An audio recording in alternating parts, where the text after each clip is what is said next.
Assalamualaikum warahmatullahi wabarakatuh. Bertemu lagi dengan saya Yutasari, peserta Latsar Angkatan 18 dari kelompok 1 dengan nomor daftar HD 27 BPSDMD Provinsi Kalimantan Selatan. Di sini saya akan menjelaskan tugas individu asinkronis 2 agenda 3, yaitu sintesa agenda 3 dan personal branding dengan tutor agenda 3 Bapak Insinyur Haji Adan Noryani MSI. Selamat menyaksikan. Sintesa agenda 3 di sini terdiri atas 3 pokok bahasan, yaitu manajemen ASN, pelayanan publik, dan whole of government.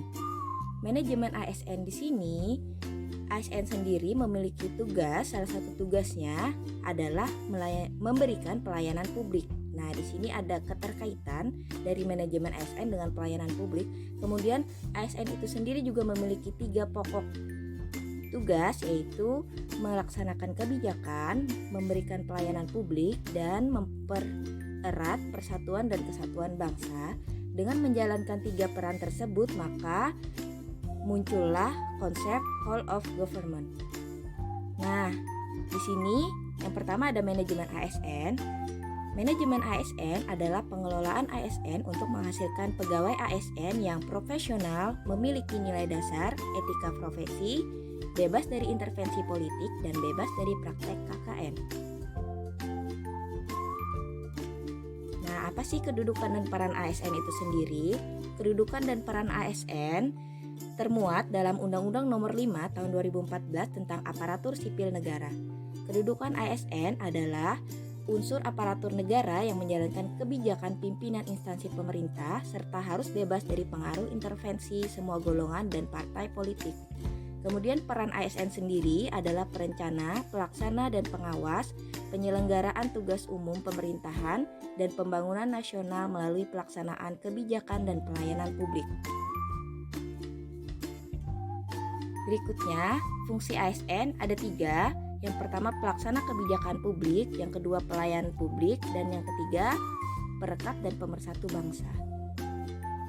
Selanjutnya, dalam manajemen ASN juga ada sistem merit. Sistem merit dalam manajemen ASN adalah kebijakan dan manajemen ASN berdasarkan kualifikasi, kompetensi, serta kinerja adil dan wajar.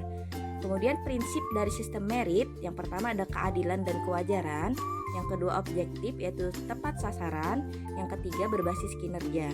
Kemudian pelaksanaan sistem merit dalam manajemen ASN, yang pertama penyusunan dan penetapan kebutuhan pegawai, yang kedua penilaian kinerja pegawai, yang ketiga pengembangan kompetensi, promosi, mutasi, dan penghargaan pegawai. Pembahasan selanjutnya yaitu pelayanan publik. Pelayanan publik diatur dalam Undang-Undang Nomor 25 Tahun 2009 tentang pelayanan publik.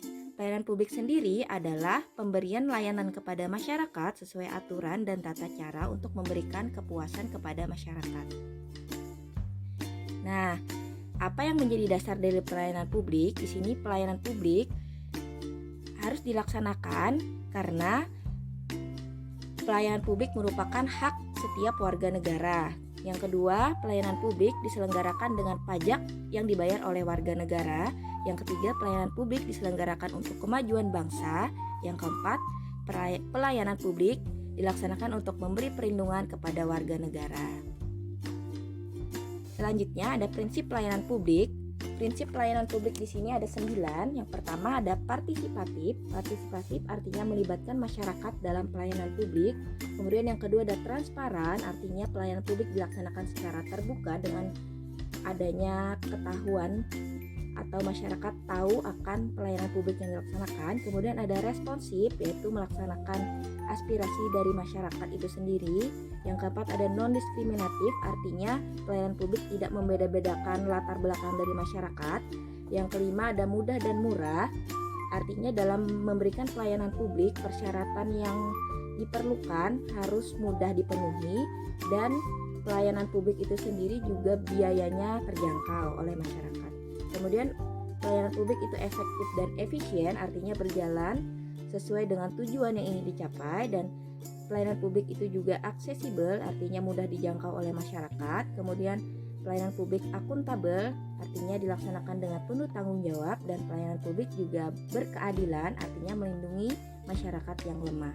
Pembahasan selanjutnya yaitu whole of government atau WOG. Whole of government di sini adalah pendekatan yang menekankan aspek kebersamaan dalam pelayanan publik untuk mencapai tujuan bersama. Nah, mengapa perlu whole of government? Yang pertama, adanya ego sentral antara instansi dalam sektor pemerintahan. Yang kedua, adanya keberagaman Indonesia, baik itu suku, ras, budaya, agama, dan lain sebagainya. Kemudian yang ketiga, ada perkembangan teknologi dan informasi. Yang keempat, dorongan publik untuk kinerja good governance atau pemerintahan yang baik. Selanjutnya, pelaksanaan whole of government. Yang pertama, respon pemerintah terintegrasi, artinya menjadi satu kesatuan. Yang kedua, menghilangkan sekat sektoral, tidak ada lagi ego-ego dari tiap sektor pemerintahan. Yang ketiga, kerjasama antar instansi. Yang keempat, kolaborasi, artinya bekerja sama dari setiap instansi pemerintah.